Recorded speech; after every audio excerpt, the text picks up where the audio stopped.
Radio Krishna presents stories from the Vedic scripture, the Srimad Bhagavatam.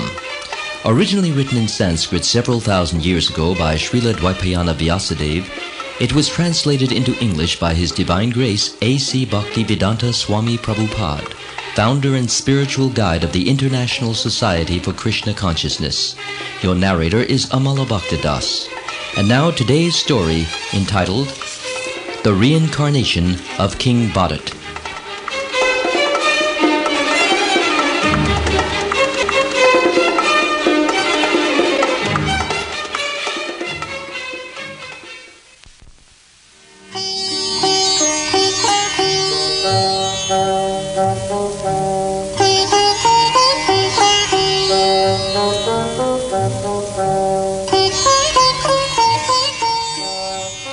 King Bharata was a wise and experienced sovereign, who one might have thought would rule for hundreds of years. But while in the prime of life, he renounced everything, his queen, family, and vast empire, and went to the forest.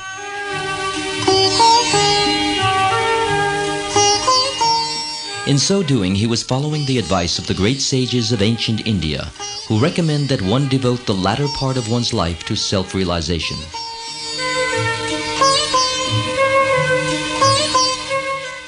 King Bharata knew that his position as a great monarch was not permanent. Therefore, he did not try to keep the royal throne until death. After all, even a king's body ultimately becomes dust, ashes, or food for worms and other animals. But within the body is the imperishable soul, the real self. Through the process of yoga, the self can be awakened to its true spiritual identity. Once this occurs, the soul need not spend another term of imprisonment within a material body.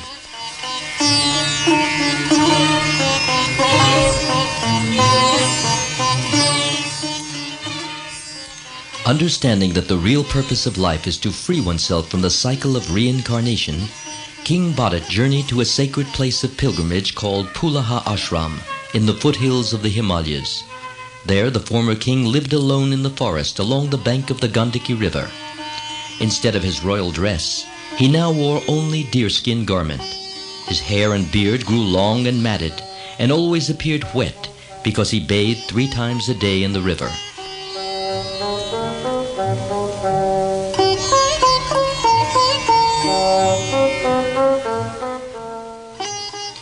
Each morning, Bharata worshipped the Supreme Lord by chanting the hymns given in the Rig Veda, and as the sun rose, he recited the following mantra. The Supreme Lord is situated in pure goodness.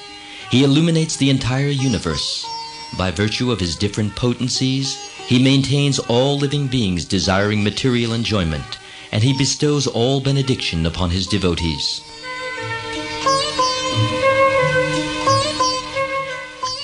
Later in the day, he collected various fruits and roots, and as recommended in the Vedic scriptures, he offered these simple edibles to Lord Krishna, the Supreme Personality of Godhead, and then took them for his food.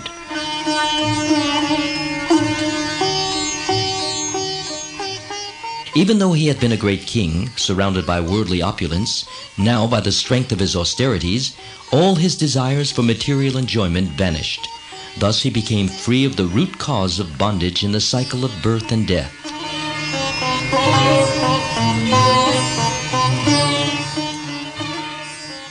By his constant meditation upon the personality of Godhead, Bharata began to experience symptoms of spiritual ecstasy. His heart was like a lake filled with the water of ecstatic love, and when his mind bathed itself in that lake, tears of joy flowed from his eyes.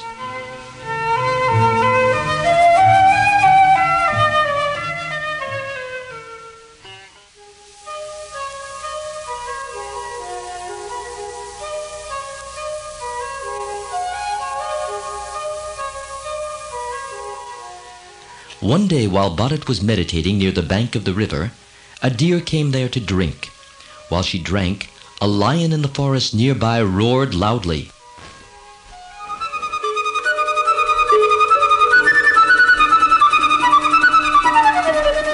The doe was pregnant, and as she jumped in great fear and ran from the river, a baby deer fell from her womb into the swiftly flowing waters. The doe, shivering in fright and weak from the miscarriage, entered a cave where she soon died.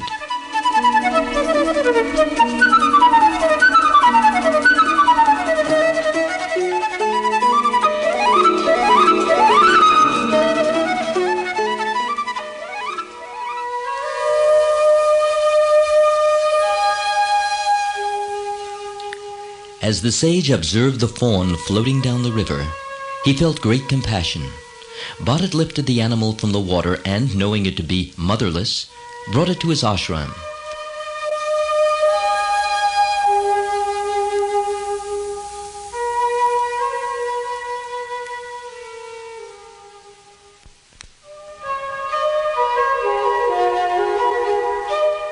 He daily fed the deer with fresh green grass and tried to make it comfortable.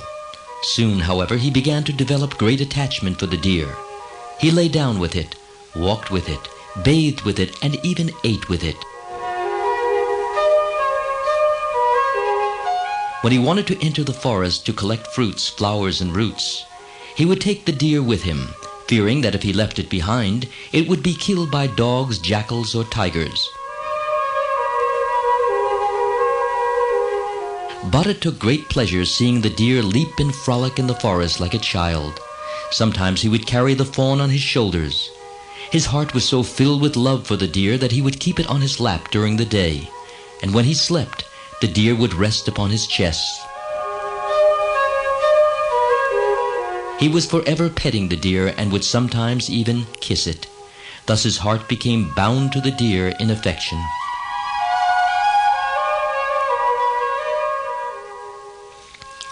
Being attached to raising the deer, Bharat gradually became neglectful of his meditation upon the Supreme Lord. He thus became distracted from the path of self-realization, which is the goal of human life.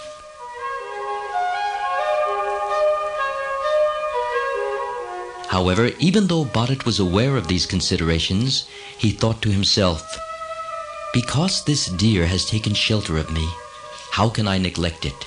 Even though it is disturbing my spiritual life, I cannot ignore it. To neglect a helpless person who has taken shelter of me would be a great fault."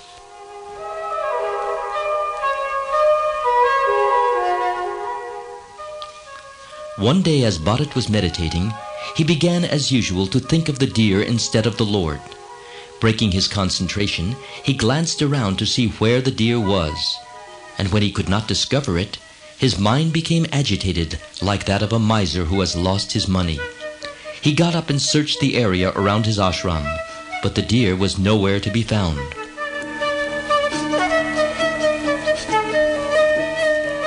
Bharat thought, "When will my deer return? Is it safe from tigers and other animals? When shall I again see it wandering in my garden, eating the soft green grasses?"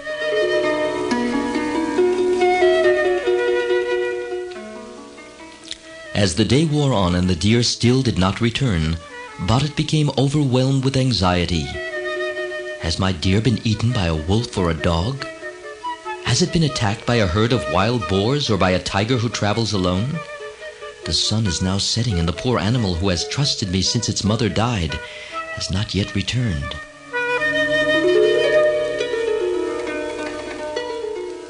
He remembered how the deer would play with him, touching him with the points of its soft, fuzzy horns. He remembered how he would sometimes push the deer away from him, pretending to be annoyed with it for disturbing his worship or meditation, and how it would then immediately become fearful and sit down motionless a short distance away.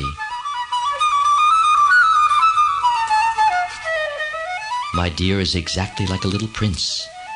Oh, when will it again return? When will he again pacify my wounded heart?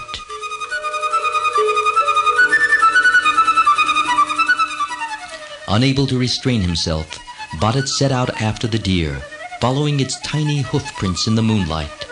In his madness, he began to talk to himself. This creature was so dear to me that I feel as though I have lost my own son. Due to the burning fever of separation, I feel as if I was in the middle of a blazing fire. My heart is now blazing with distress.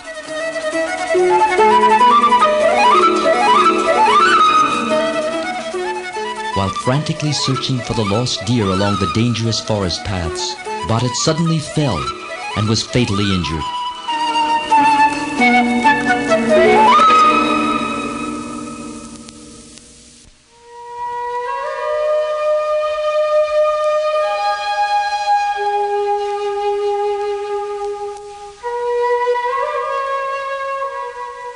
Lying there at the point of death, he saw that his deer had suddenly appeared and was sitting at his side, watching over him just like a loving son. Thus, at the moment of his death, the king's mind was focused completely on the deer.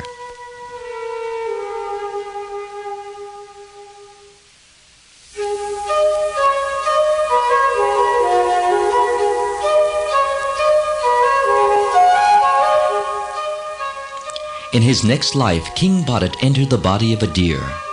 Most living entities are not able to remember their past lives, but because of the spiritual progress the king had made in his previous incarnation, he could, even though in the body of a deer, understand the cause of his taking birth in that body.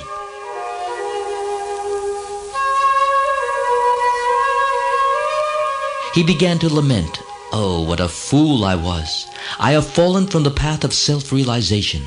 I gave up my family and kingdom and went to a solitary holy place in the forest to meditate, where I always contemplated the Lord of the universe.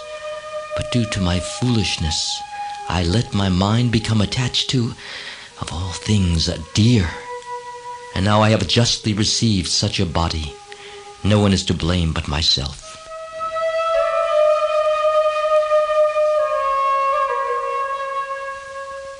But even as a deer, Bharat, having learned a valuable lesson, was able to continue his progress in self-realization. He became detached from all material desires. He no longer cared for the succulent green grasses, nor did he give a thought to how long his antlers would grow. Similarly, he gave up the company of all deer, male and female alike, leaving his mother in the Kalanjara mountains where he had been born. He returned to Pulaha Ashram, the very place where he had practiced meditation in his previous life. But this time he was careful never to forget the Supreme Personality of Godhead. Staying near the hermitages of the great saints and sages, and avoiding all contact with materialists, he lived very simply, eating only hard, dry leaves.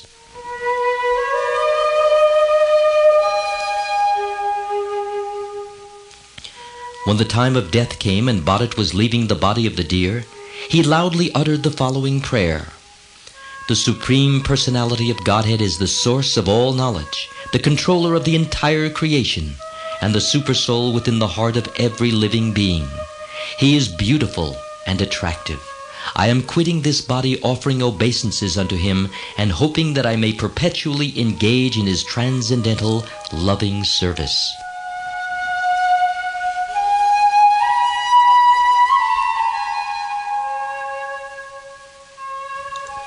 In his next life, King Bharat took birth in the family of a pure saintly Brahmin priest, and was known as Jud Bharat. By the Lord's mercy, he could again remember his past lives.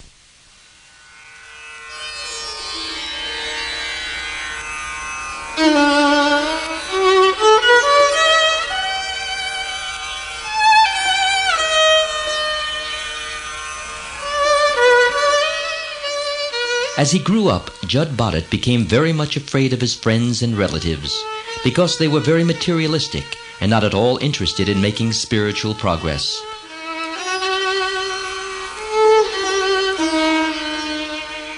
The boy was in constant anxiety, for he feared that by their influence he would again fall down into animal life. Therefore, although he was very intelligent, he behaved just like a madman. He pretended to be dull, blind, and deaf, so that the mundane people would not try to talk to him. But within himself, he was always thinking of the Lord and chanting his glories, knowing that alone could save him from repeated birth and death.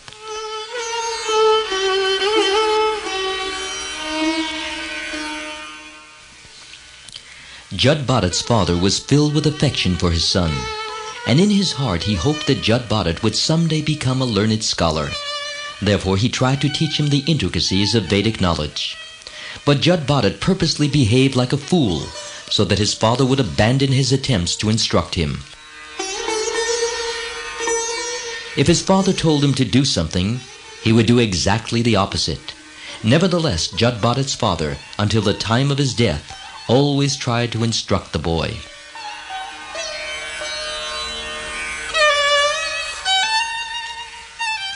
Jud Bharat's 9 stepbrothers considered him dull and brainless, and when their father died, they abandoned all attempts to educate him. They could not understand Jud Bharat's inner spiritual advancement, but Jud Bharat never protested their mistreatment, for he was completely liberated from the bodily concept of life. Whatever food came his way, he would accept it and eat, whether it was much or little, palatable or unpalatable.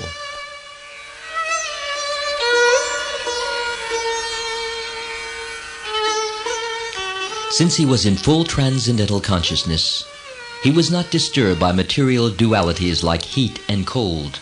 His body was as strong as a bull's, and his limbs were very muscular. He didn't care for winter's cold, summer's heat, wind, or rain. Because his body was perpetually dirty, his spiritual knowledge and effulgence were covered, just like a valuable gem covered by dirt and grime. Each day he was insulted and neglected by ordinary people, who considered him to be nothing more than a useless fool. Jud Bharat's only wages were the small portions of unpalatable foodstuffs provided by his brothers, who made him work like a slave in the fields. But he was unable to perform even simple tasks satisfactorily, because he did not know where to spread dirt or where to make the ground level. For food, his brothers gave him broken rice, rice chaff, oil cakes, worm-eaten grains, and burned grains that had stuck to the bottom of the cooking pots. But Jud Bharat gladly accepted all this as if it were nectar. And he never held any grudges. He thus displayed the symptoms of a perfectly self-realized soul.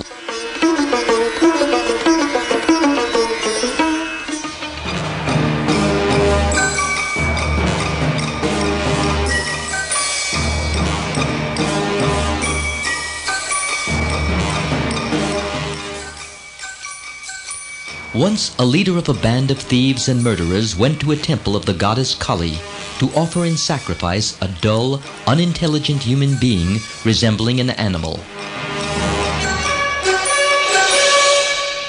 Such sacrifices are nowhere mentioned in the Vedas and were concocted by the robbers for the purpose of gaining material wealth.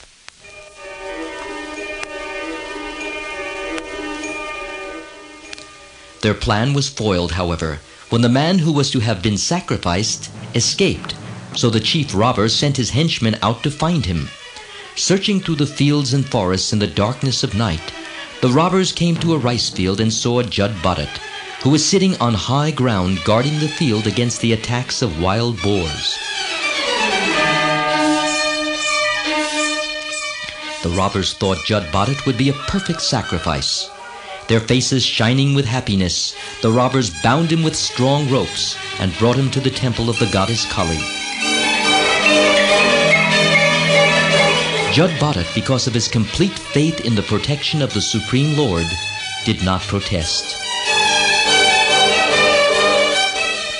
The robbers bathed Jud Bharat, dressed him in new silk garments, and decorated him with ornaments and garlands. They fed him a sumptuous last meal and brought him before the goddess, whom they worshipped with songs and prayers. Jud Bharat was forced to sit before the deity. Then one of the thieves, acting as the chief priest, raised a razor-sharp sword to slit Jud Bharat's throat so they could offer Kali his warm blood as liquor. But the goddess could not bear this. She understood that the sinful thieves were about to kill a great devotee of the Lord. Suddenly, the form of the deity burst open and the goddess herself appeared, her body burning with an intense, intolerable effulgence. The infuriated goddess flashed her blazing eyes and displayed her fierce, curved teeth. Her eyes, crimson orbs, glowered. and she appeared as if she were prepared to destroy the entire cosmos. Leaping violently from the altar, she quickly decapitated all the rogues and thieves with the very sword with which they had intended to kill the saint, Jud Bharat.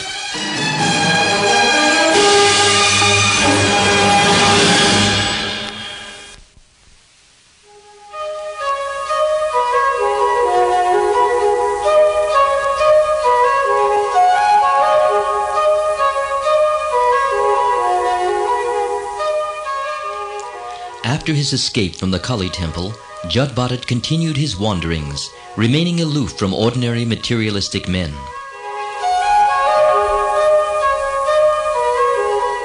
One day, as King Rahugan of Sauvira was being carried through the district on a palanquin, resting on the shoulders of several servants, the men, who were fatigued, began to falter.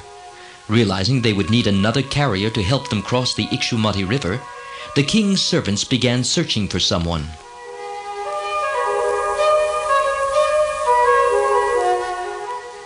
Soon they saw Jud Bharat, who appeared to be a good choice because he was very young and strong as an ox. But because he saw all living beings as his brothers, Jud Bharat could not perform this task very well. As he walked, out of compassion, he kept stopping to be sure he wasn't stepping on any ants.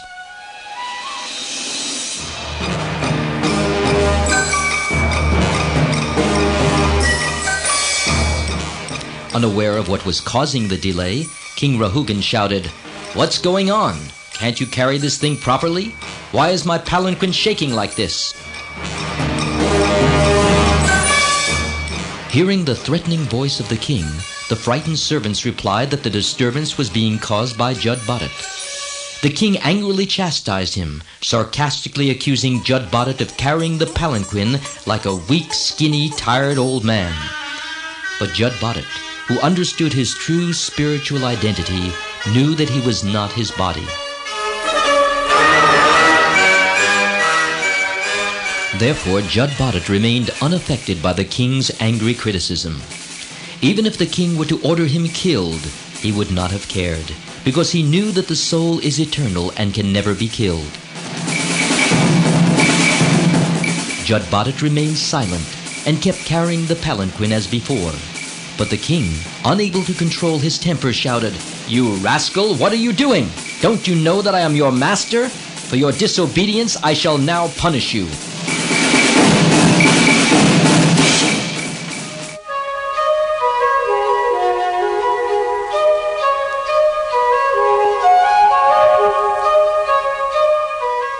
"My dear king," Jud Bharat said, "whatever you have said about me is true. You seem to think that I have not labored hard enough to carry your palanquin. That is true, because actually I am not carrying your palanquin at all. My body is carrying it, but I am not my body. You accuse me of not being very stout and strong, but this merely shows your ignorance of the spirit soul. The body may be fat or thin or weak or strong, but no learned man would say such things about the real self within. As far as my soul is concerned, it is neither fat nor skinny. Therefore you are correct when you say that I am not very strong." Jud Bharat began to instruct the king, saying, "You think you are lord and master, and you are therefore trying to command me. But this is also incorrect, because these positions are temporary. Today you are a king, and I am your servant. But in our next lives our positions may be reversed. You may be my servant, and I your master."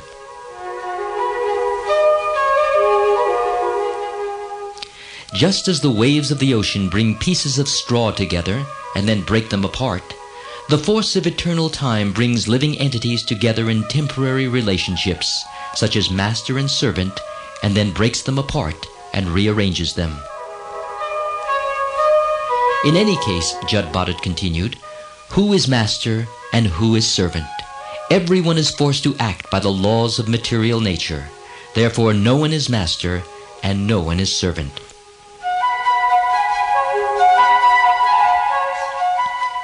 After explaining all this to King Rahugan, Jud Bharat said, "If you still think that you are the master and that I am the servant, I shall accept this. Please order me. What can I do for you? King Rahugan, who had been trained in spiritual science, was astonished to hear the teachings of Jud Bharat. Recognizing him as a saintly person, the king quickly descended from his palanquin. His material conception of himself as a great monarch had been obliterated, and he fell humbly to the ground, his body outstretched, offering obeisances, his head at the feet of the holy man.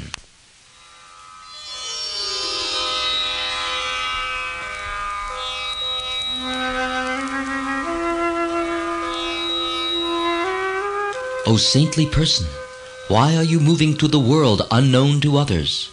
Who are you? Where do you live? Why have you come to this place?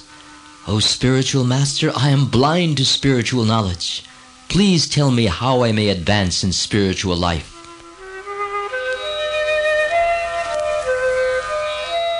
Jud Bharat replied, because his mind is full of material desire, the soul transmigrates to different bodies in this material world to enjoy and suffer the pleasures and pains brought about by material activity. When one awakens to his original spiritual consciousness, he sees that he has nothing to do with these things. One accomplishes this by concentrating one's mind in meditation upon the Supreme Lord. If one fails to constantly fix one's mind on the Supreme Lord and render service to Him, he must undergo the cycle of birth and death. The condition of the mind causes births in different types of bodies. These bodies may be those of many different species, for when one uses the mind to understand spiritual knowledge, he gets a higher body, and when one uses it only for obtaining material pleasure, he receives a lower body. My dear King Rahugan, as long as the conditioned soul accepts the material body and is not freed from the contamination of material enjoyment, and as long as he does not conquer his senses and his mind and come to the platform of self-realization by awakening his spiritual knowledge, he is forced to wander in different places and in different forms in this material world. For example, in a previous birth, I was known as King Bharat. I attained perfection by becoming completely detached from material activities. I was fully engaged in the service of the Lord, but I relaxed my control over my mind and became so affectionate to a small deer that I neglected my spiritual duties. At the time of death, I could think of nothing but this deer, so in my next life, I had to accept the body of a deer. Jud Bharat concluded his teachings by informing the king that those who desire freedom from the cycle of reincarnation must always associate with self-realized devotees of the Lord. Only by doing so can one attain the perfection of knowledge and cut to pieces the illusory associations of this material world.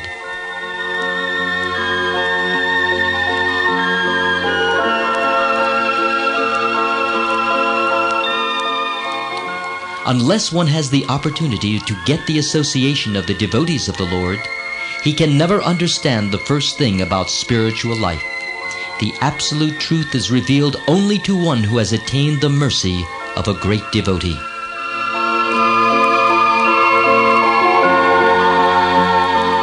This is the simple secret by which one can revive his dormant spiritual consciousness, end forever the vicious cycle of reincarnation, and return to a life of eternal pleasure in the spiritual world.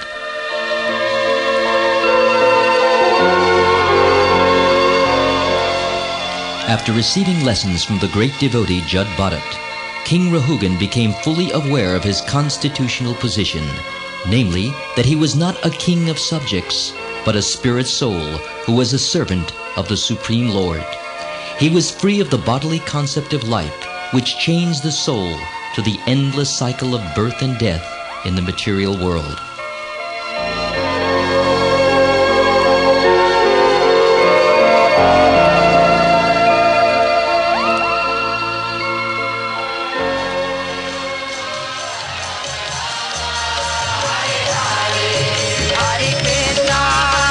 Hare Today's story was entitled The Reincarnation of King Bharat and was produced by Radio Krishna at the KHQN studios in Los Angeles, California. It was derived from the Vedic scripture, the Srimad Bhagavatam, and was translated from the Sanskrit by His Divine Grace, A.C. Bhaktivedanta Swami Prabhupada, founder and spiritual guide of the International Society for Krishna Consciousness. The adaptation for radio appeared in the book Coming Back, published by the Bhaktivedanta Book Trust in Los Angeles. Your narrator was Amal Bhakta, and the engineering and musical selections were under the direction of Vaibhavi Devi Dasi.